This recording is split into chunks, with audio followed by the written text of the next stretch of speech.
Magandang araw sa inyong lahat. Ang isi-share ko dito ngayon ay kung paano mag-diagram ng single bus bar. Tapos, kukumpare natin siya doon sa dalawa yung bus bar. Tara, dito tayo. Yan. Ito yung tungkol sa diagram ng single bus bar. Yan ang single bus bar. Yan. Yan. Yung main niya, yung 60 ampere doon. Tapos ito yung mga branches. Yan. Yung ito, yan yung hole. Kaya 6 holes siya kasi 1, 2, 3, 4, 5, 6. 6 holes. Yan. Ngayon, yung main niya, 1 pole lang. Kasi iisang linya yan. Yan o. Iisang linya. Yan. Yan. Nakakabit dito sa busbar na ito. Lahat ng branches na ito, nakakabit sa busbar na ito. Parang ganyan o. Itong main, nakakabit dito. Tapos yung mga branches, nakakabit dyan. Yan.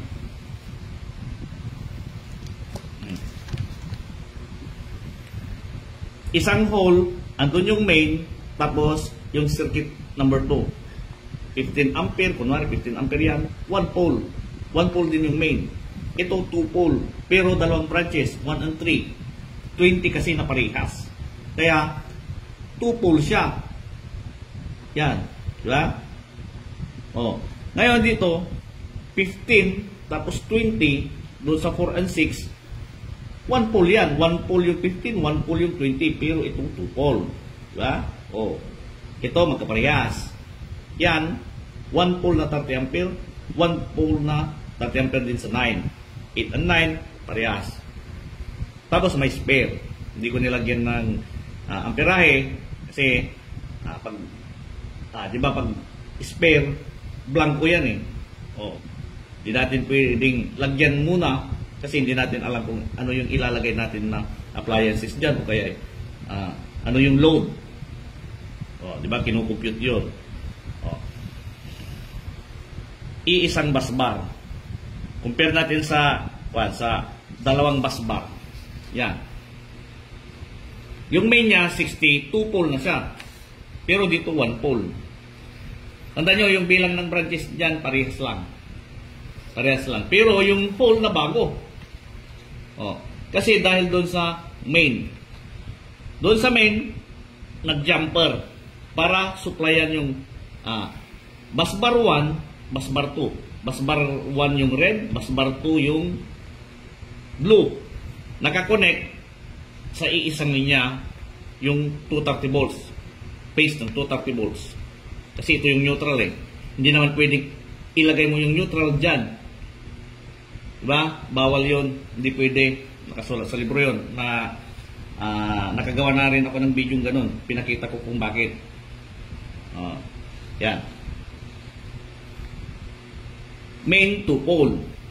Pero pagdating sa branches, sa isang hole, dalawa. Ito yun.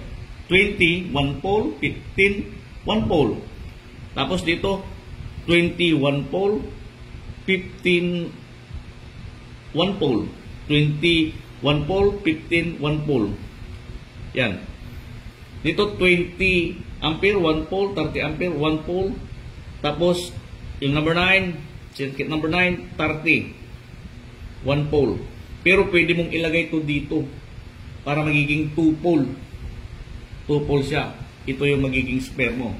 O, pero dyan ko nilagay kasi. Yan. Ngayon, dumami yung holes. Compare mo dito. Yan.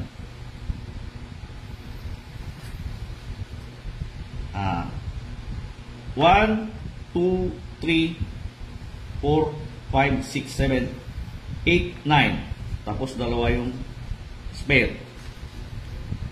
10, 11. Yan. Ngayon, nag-supply ka ng para sa line 2, kaya nadagdagan ng breaker na 60 ampere doon. Dito, iisa lang. Kaya nga 2 pole, di ba? Tapos ito 1 pole. Yan. Bilangin natin yung branches. 1, 2, 3, 4, 5, 6, 7, 8, 9, 10. Tapos yung spare na dalawa. Yun. Diba? Yung spare. Oh, kasi dahil doon. Kaya kung may ganito, tipid ka sa bilang ng holes. Oh, baka mamaya may mag-question ulit na, nag-jumper lang to, 60 ampere, parehas lang doon yun. Ah, di ba? 8 holes siya, dito 6 holes. Single phase, 2 wire, line to ground power supply. Line to ground parehas na power supply. Neutral, tapos yung phase. Ganun din doon. Dalawang wire. 1, 2, 1, 2. Oh. Yan. Ngayon, bahagi ko na rin kung paano i-wiring yan.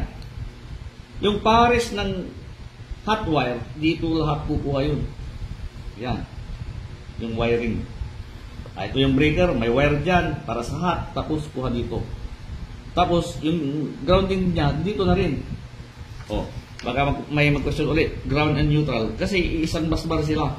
Di ba naalala nyo na sa main, yung neutral busbar tapos yung ground busbar, kunyari may mga sub-panels, dapat yung doon sa main, yung ground busbar tapos neutral busbar, dapat may continuity.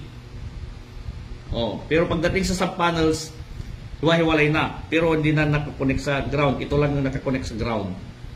Para hindi kalat yung daloy ng kuryente pag may nadikit yung hot wire sa metal, tapos bumalik ng grounding wire, hindi kalat. Iisa lang yung direction nila. O, pero pag ganun, dapat importante may continuity. Check yung continuity palagi para hindi putol, para hindi makadisgrasya. O, kasi base dun sa batas din, dapat yung main panel lang yung may nakakonect sa ground. Oh. Okay.